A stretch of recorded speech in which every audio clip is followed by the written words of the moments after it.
जाएगा, कार्तिक पूर्णिमा तक चलेगा।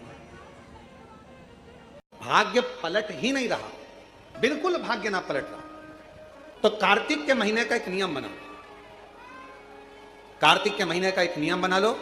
कार्तिक के पूरे महीने में एक बेलपत्र, मंदार का एक पुष्प और एक शमी पत्र, ये 3 चीजें जब आप भगवान शंकर को जल चढ़ाने के लिए शिवालय में जाएं, जल चढ़ाने के बाद ये तीनों चीजें, सबसे पहले चढ़ेगा बेलपत्र, फिर चढ़ेगा मंदार, उसके बाद चढ़ेगा शमी पत्र। ये तीनों चढ़ाकर बाबा के दरवाजे पर प्रणाम कर कर रोज आओ। चढ़ाया हुआ जल थोड़ा सा द्वार पर छीटो। 1 महीना कार्तिक का महीना पूरा कर कर देखना। 1 महीने के बाद आप खुद कहोगे कि मेरे बाबा ने इतना भंडार भर दिया कि मेरी झोली में संभला नहीं। कार्तिक के महीने में पूर्णिमा से पूर्णिमा के बीच में जो सोमवार पड़े, प्रदोष पड़े, शिवरात्रि पड़े, प्रयास करना। अगर बहुत कष्ट की जिंदगी चल रही हो तो शिवरात्रि, प्रदोष और जितने सोमवार पड़ रहे हो कार्तिक में 4-5 जो सोमवार पड़े, उसमें एक बेलपत्र अशोक सुंदरी वाली जगह पर और शमी पत्र देवादिदेव महादेव के ऊपर, ये 2 जगह पर अवश्य चढ़ा। 1 महीने में जितने सोमवार पड़ जाएं और प्रदोष पड़े और मासिक शिवरात्रि पड़े, उसमें अवश्य चढ़ा। बेलपत्र कहाँ चढ़ाना है? जम के बोलो जरा। अशोक सुंदरी की जगह। और शमी पत्र कहाँ चढ़ाना है? देवादिदेव महादेव के ऊपर। एक बार चढ़ाकर देखो, आपके जीवन का जो आनंद है, जो अपने हृदय की कामनाएं हैं, अपने हृदय के भाव हैं, कार्तिक का जो महीना है भगवान षडानंद कार्तिकेय जी के लिए मूल है। इस षडानंद कार्तिकेय जी ने जब तारकासुर का संहार किया था, तारकासुर को जब मार दिया था, तो 33 कोटि देवताओं ने षडानंद कार्तिकेय जी को वर प्रदान किया।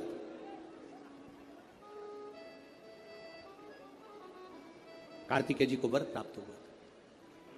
तो लक्ष्मी जी ने और भगवान नारायण ने षडानंद कार्तिकेय जी से कहा, हे स्कंद देव, हे कार्तिकेय, कार्तिक के महीने में जो दीप दान करता है उसके घर में कभी संपदा की कमी नहीं आती है।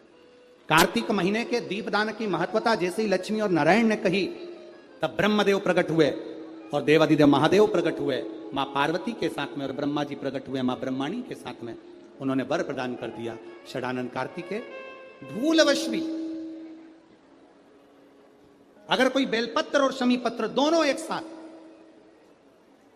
आपकी बहन अशोक सुंदरी और आपके पिता देवादिदेव महादेव को शमी पत्र जो समर्पित कर देगा, षडानंद कार्तिकेय इस कार्तिक के महीने में देवादिदेव महादेव कहते हैं उसके यहां कुबेर का भंडार शिव भर देते हैं। एक शमी पत्र, फिर समझिएगा, ये जो बेलपत्र है ये आप समर्पित करेंगे अशोक सुंदरी वाली जगह पर। कहां समर्पित करेंगे? अशोक सुंदरी की जगह पर। और शमी पत्र आप समर्पित करेंगे देवादिदेव महादेव के ऊपर। बस इसमें एक चीज का स्मरण अपने को करना है, जब अपन अशोक सुंदरी की जगह पर बेलपत्र चढ़ाएंगे तो ये डंडी का जो मुख है ये महादेव के जो खाली स्थान है, खाली वाली जगह, उसी ओर होगा। शमी पत्र की जो डंडी का मुख है इसी की ओर, जिस ओर तुमने बेलपत्र चढ़ाया है उसी ओर शमी पत्र की भी डंडी का मुख उसी ओर होगा। जहां पर आप बेलपत्र की डंडी का मुख रख रहे हैं उसी ओर शमी पत्र की डंडी का भी मुख उसी ओर होगा। तो निर्धारित करना कि हम कार्तिक के जो 7 नियम है, कार्तिक के महीने के जो 7 नियम बताए गए हैं, कम से कम हम 7 नियम में से एक नियम ऐसा पकड़ें जिससे हमारा जीवन सार्थक हो जाए।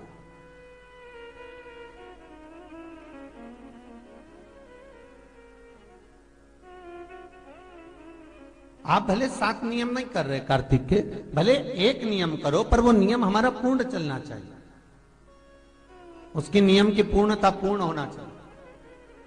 आपको कहा था कार्तिक के 7 नियम हैं, उसमें पहला दीपदान, दूसरा तुलसी पूजन, तीसरा भूमि पर शयन, चौथा शरीर पर तेल नहीं लगाना, 5वां सुंदर दलहन की चीजों का त्याग करना, और 6ठा ब्रह्मचार्य व्रत का पालन करना, और 7वां अपने जीवन में कार्तिक के महीने में चाहे वाणी का संयम हो, चाहे भोजन का संयम हो, चाहे शब्दों का संयम हो, चाहे दृष्टि का संयम हो, चाहे इंद्रियों का संयम हो, वो संयम रखें।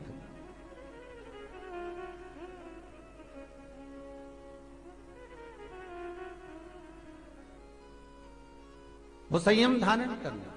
अब हमें ये ज्ञात करना है कि 7 नियम जो कार्तिक के महीने के होते हैं, कार्तिक माहत्म में जो 7 नियम बताए गए होते हैं, इन 7 नियम में से कोई एक नियम हम हमारी जिंदगी में उतार लें, कोई एक नियम हम हमारे जीवन में उतार लें, जिस नियम के बल पर हमें परमात्मा का साक्षीकरण हो जाए।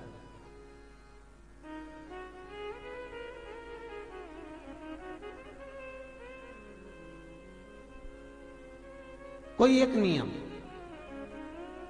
अगर आप दीप दान कर रहे हो कार्तिक के महीने में, प्रतिदिन आपने 1 महीना तक दीप दान करा महाराज, तो ये भी आपका एक नियम है। 1 महीने तक आपने जो तुलसी में जल चढ़ाया, ये भी आपका नियम है। आपने अगर वाणी पर संयम रखा है, ये भी आपका महाराज। एक बहुत सुंदर बात कार्तिक के माध्यम से लीजिएगा अपने जीवन में उतारने के। कार्तिक के महीने का 7वां नियम याद रखना, संयम।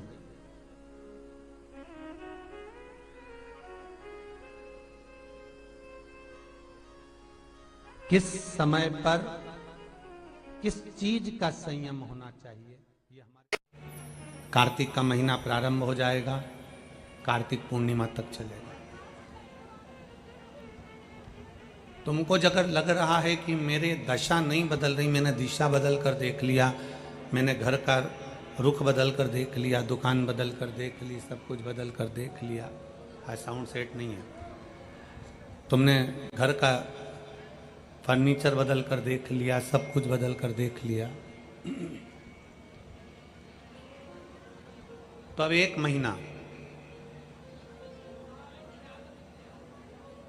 महीना शरद पूर्णिमा से लेकर कार्तिक पूर्णिमा तक एक नियम बना लो।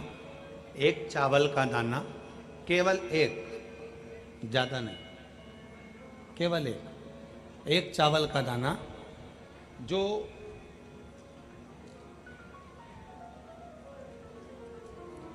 अशोक सुंदरी वाली जो जगह है सामने, 1 चावल का दाना जो अशोक सुंदरी वाली जगह है, बस उस पर 1 चावल का दाना चढ़ाने का एक नियम आप बना लीजिए। शिव मंदिर जाते हो आप लोग? कौन कौन जाता है, जरा हाथ उठाओ सभी लोग। हाँ ठीक है, रखो रखो, धन्यवाद, प्रणाम आपको, नमन, जो आप भगवान शंकर के मंदिर जाते हो। बहुत जरूरी है शिव के मंदिर जाना, भगवान के मंदिर जाना। ये विधर्मियों ने जो हमारे मंदिरों को पूर्व में तोड़ा है ना, उसका कारण कोई दूसरा नहीं था, उसका केवल एक ही कारण था कि हमारे सनातनियों ने मंदिर जाना छोड़ दिया था, इसलिए उन्होंने तोड़कर अपना अपना स्थान बना लिया। अगर सनातनी मंदिर जाता रहता, आप मंदिर की देहली चढ़ते रहते, रोज मंदिर में एकाग्रित होते रहते, मंदिर में इकट्ठे होते रहते, तो किसी के बाप की हिम्मत नहीं थी कि मंदिर की ओर आंख उठाकर भी देख ले। शिव महापुराण की कथा केवल एक ही काम करती है कि रोज मंदिर जाओ।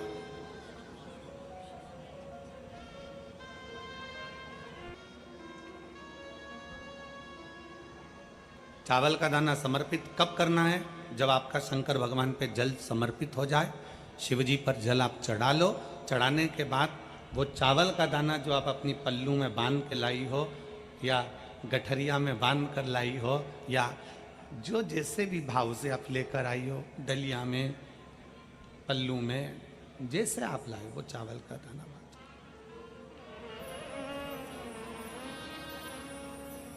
उस 1 चावल के दाने को 1 महीने तक आप रोज 1 चावल का दाना लेकर जाओ, रोज चढ़ाओ, अपनी कामना कर कर, बाबा मैंने दिशा बदल कर देख ली, दुकान बदल कर देख लिया, व्यापार बदल कर देख लिया, घर बदल कर देख लिया, काम बदल कर देख लिया, पर मेरी दशा नहीं बदल रही। अब ये मैंने चावल का दाना, चावल का मतलब होता है अक्षत।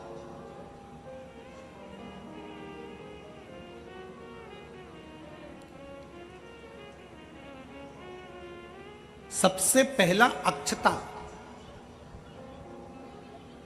सबसे पहला अक्षता स्वयं अन्नपूर्णा महारानी काशी में विराजमान होकर नंदी पर बैठ कर आए हुए देवाधिदेव महादेव की साक्षी में कहती है। स्वयं अन्नपूर्णा महारानी काशी की पवित्र भूमि पर नंदी पर बैठ कर आए हुए भगवान शंकर से कहती है, भोले बाबा, हे शिव, हे शंकर, हे विश्वनाथ, विश्व का भरण पोषण करने वाले हे विश्वनाथ, मैं आपको क्या दूं?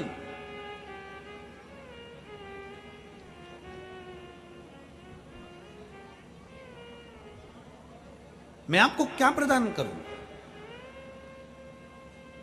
अन्नपूर्णा महारानी कहती है कि मैं आपको क्या दूं जिससे संपूर्ण ब्रह्मांड का कल्याण हो जाए और आपकी कृपा दृष्टि मुझ पर हो जाए और मेरी भी दशा बदल जाए। मैं आपको क्या दूं? क्या प्रदान करूं मैं आपको? दुनिया के लोग कहते होंगे कि भगवान को सोना देना, चांदी देना, हीरा देना, पन्ना देना, रतन देना, आभूषण देना कल्याण का अंक कहता है। अन्नपूर्णा जी कहती हैं कि मुझे आपको क्या प्रदान करूं? भगवान शंकर मुस्कुरा कर कहते हैं, अन्नपूर्णे, केवल एक अक्षता तुम मुझे देती है तो मैं तुझे तेरी दशा भी बदल सकता हूं और तेरी दिशा भी बदल सकता हूं और तुझे अन्नपूर्णा माता के स्वरूप में पुजवा भी सकता हूं। एक अक्षत का दाना,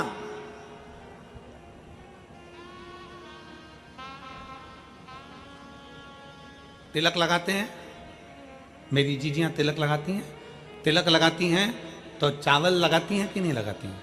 बोलो, जम के बोलो जरा। लगाती हैं ना? तिलक में चावल लगाया जाता है।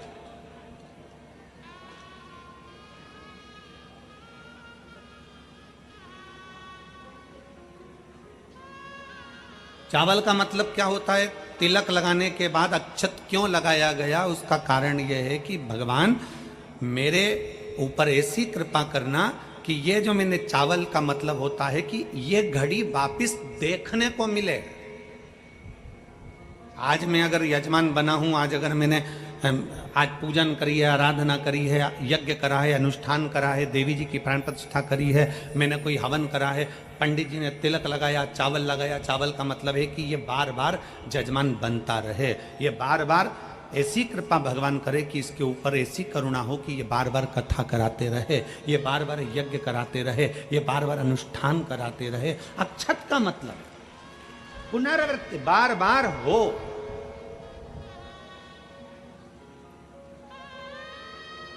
सनातन धर्म में किसी के मरने के बाद में 10 दिन तक मस्तक पर तिलक नहीं लगाकर चावल नहीं लगाया जाता। बोल, लगाते हैं क्या? नहीं। क्यों? क्योंकि हमारा सनातन धर्म कहता है कि ये जो घटना घट गई, अब भगवान इस घटना के बाद दूसरी घटना ना घटाए, इसलिए चावल का प्रयोग ही नहीं, अक्षत का प्रयोग ही नहीं। मस्तक पर तिलक के बाद फिर चावल नहीं।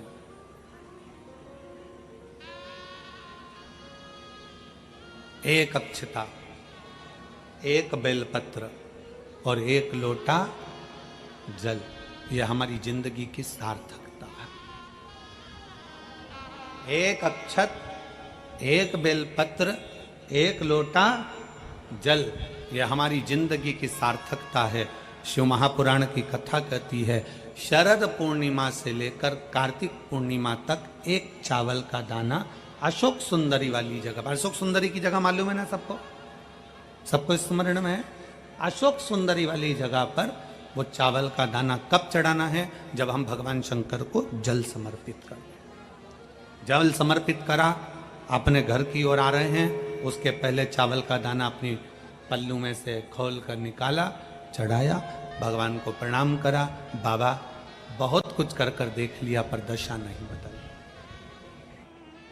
एक चावल का दाना मेरे घर की दशा देख लेना मेरे भोले बाबा। और मैंने सुना है कि कार्तिक के महीने में अशोक सुंदरी अपने पिता के घर में रहकर माता लक्ष्मी की गोद में धन देती है, मैंने सुना है। तो मेरे बाबा, आप ये अशोक सुंदरी से कहकर मेरे भी गोदी में ऐसी खुशियां भर देना कि जीवन में कभी दुख ना आए। एक चावल, एक अक्षत,